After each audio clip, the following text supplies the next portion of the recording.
which is even stronger. Stig is here, the game director for Star Wars Jedi Fallen Order. I got to say, Stig, I got to check this out yesterday with you, and I got to play it. This is so phenomenal. I've been such a big fan of Stig for a long time. He made God of War 3, and we've missed you because that game was... It's been a while. Was it like a decade ago? Or just about 9 years ago. 9 years ago. And I got to say, I still I mean, last year's God of War was amazing, but God of War 3 was such a special place in my heart, what Stig did with that game, and I've been waiting for the next game from Stig. And you partnered up with Vince and the guys at Respawn to work on this new Star Wars game, and I got to say, you know, people saw the gameplay yesterday. We're going to talk about it here. You did a really amazing job with it just feels right to me. I've been a long-time fan of Star Wars games, you know, Jedi Knight, Dark Forces, all those classics. What you're doing here, tell us a bit about it. I don't mean to pitch your game for you, but I had so much fun yesterday. Yeah, well, it's a third-person action-adventure game where you play as a Jedi, hence the name. And actually, he starts as a Padawan early in the game. During Order 66, it's the moment that happens in Episode 3, where all the Jedis are basically massacred. And the few that are remaining are hunted down. And so Cal, after Order 66, he actually escapes, and he goes into hiding for years. And then an event happens in the game that forces him to expose himself, and then he finds himself on the run. So he has to, on the run, he has this, he partners up with this former Jedi who has this idea to, it's kind of a long shot, to restart the Jedi Order. And he doesn't really trust her, but what he does want to do is complete his training, because that's going to help him survive.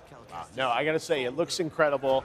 Unreal Engine, like, just amazing visuals, and the gameplay is also incredible. I got to go on the sticks and play some of this, and it's a intense combat-driven game. I know in some of the interviews you've been talking about how it's got elements of Metroid and sort of some backtracking and whatnot. Tell us a bit about your vision. It's not just a straight linear playthrough. No, it's not. Our main pillars are thoughtful combat, one, and that's happening with lightsabers and force powers. And then we have agile exploration, which is basically beyond human exploration. Once again, works with the force. But the last one that's really important is our Metroidvania design, which means the player actually has access to several planets in the game and can jump to them at free will, and is only limited by powers. So you might find a power or a pickup on one planet that opens up something on the other planet. And on that planet, you might find another one that opens something up on the planet you were just at. And it all kind of spirals from there. So the players have a lot of choice.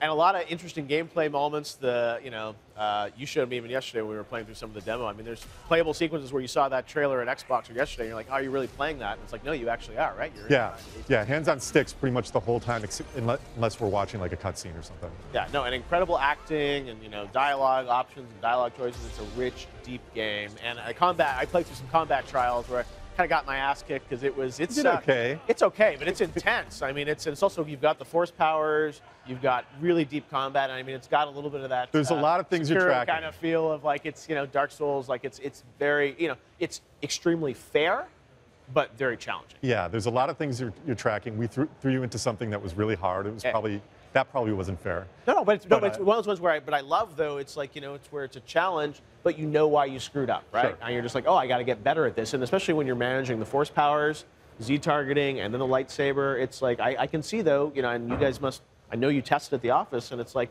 if you really put the time in, you're going to learn the systems and the structure to kind of really feel badass. And it's rewarding at that point. Yeah, no, it's amazing. I got to say, like, the combat was great, the traversal looks great, and it's coming out this year, right? November? Yep. November 15th. November 15th, you and the team at Respawn. What a year for Respawn, right? I mean, Apex. Like Apex, and then into this, it's going to be a Respawn year, I feel like, at the Game Awards. So it's going to be a, we'll see. Crossed. Who knows? You got some time. You got to get through E3 first. But no, congratulations on the game. It's nice to see something new and playable and announced, and a great Star Wars game coming from Respawn, and especially from you. I'm so thrilled that this is the project you're working on, and it looks incredible. Thanks, so congratulations to you and the team. Thanks for having us. All right, well, we'll see more soon. I'll come over and play it again. I had so much